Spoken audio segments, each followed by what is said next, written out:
Hi hello నమస్తే welcome to టీ9 morning news. హుస్నాబాద్కు కొత్త శోభ, ఎల్లమ్మ మరియు పల్లె చెరువు సుందరీకరణ పనులు అని ఈనాడు దినపత్రికలో వచ్చింది. హుస్నాబాద్ ఎల్లమ్మ చెరువుకు 18 కోట్ల రూపాయలు మంజూరైనట్టుగా రాష్ట్రంలో ఎక్కడా లేని విధంగా ఇక్కడ గాజు వంతెన నిర్మిస్తున్నారని, ఇప్పటికే ఫిల్లర్లు పూర్తయ్యాయి. ఈ వంతెన 6 నెలల్లో అందుబాటులోకి రావచ్చు. ఈ వంతెన ద్వారా తెలంగాణలో హుస్నాబాద్ ఒక ప్రత్యేక ప్రాంతంగా గుర్తింపబడే అవకాశం కూడా ఉంది. మరొక పల్లె చెరువు తీసుకుంటే 2 కోట్ల రూపాయలు ఇక్కడ సుందరీకరణ పనుల కోసం ప్రభుత్వం కేటాయించడం జరిగింది.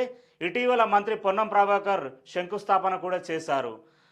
హుస్నాబాద్కు మరొక జాతీయ రహదారిని ఆనుకుని ఉన్న కొత్త చెరువుకు కూడా 8.5 కోట్ల రూపాయలు కోసం అధికారులు మంజూరు చేయడానికి ప్రభుత్వానికి ప్రతిపాదనలు పంపారు. ఈ యొక్క 8.5 కోట్ల రూపాయలు మంజూరైతే హుస్నాబాద్లో ఒక బైపాస్ నిర్మాణం చేయవచ్చు. అలాగే జాతీయ రహదారిని అనుకొని ఈ కొత్త చెరువు ఉంటుంది కాబట్టి మత్తడి ఆ కట్ట సుందరీకరణ చేస్తే ప్రజలకు కూడా ఆహ్లాదకరంగా ఉంటుంది. హుస్నాబాద్ ఎల్లమ్మ చెరువు కాకతీయుల కాలంలో నిర్మించబడిన అతిపెద్ద చెరువు. పల్లె చెరువు, కొత్త చెరువు కూడా హుస్నాబాద్కు ఒక తరగని సిరుల వలె ఇక్కడి రైతులకు ప్రధానంగా వారి పంట కోసం ఈ చెరువులు నీళ్లు అందిస్తున్నాయి. ఒకప్పుడు చూసుకుంటే ఈ యొక్క చెరువుల నిర్మాణాలన్నీ గొలుసుకట్టు విధానంలో, అలాగే కాలువల ద్వారా పంటలకు పారకం అందించిన చెరువులు.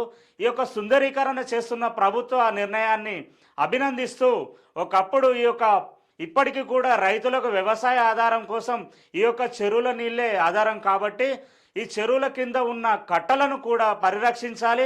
ఆ కట్టలను ప్రత్యేకంగా సర్వే చేయించి ఇప్పటికి కొన్ని వేల ఎకరాలు హుస్నాబాద్ చుట్టూ ప్రాంతంలో ఈ ఎల్లమ్మ చెరువు, పల్లె చెరువు, కొత్త చెరువు ద్వారా పారకం అందిస్తున్నారు కాబట్టి ఆ యొక్క కాలువలను పునరుద్ధరించారని ప్రజలు మరియు రైతులు కోరుతున్నారు.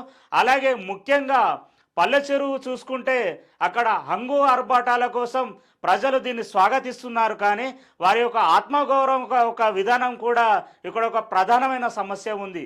అదేంటి అంటే అక్కడ పల్లె చెరువు ఒక 8-9 వార్డుల ప్రజలకు ఇది జీవనాధారం. అలాగే అక్కడ వారు ఎవరైనా చనిపోతే దహన సంస్కారాలు కూడా చేస్తూ ఉంటారు. పల్లె చెరువు సుందరీకరణతో పాటుగా అక్కడ శ్మశాన వాటిక కూడా నిర్మించాలని 8-9 వార్డు ప్రజలు కోరుతున్నారు.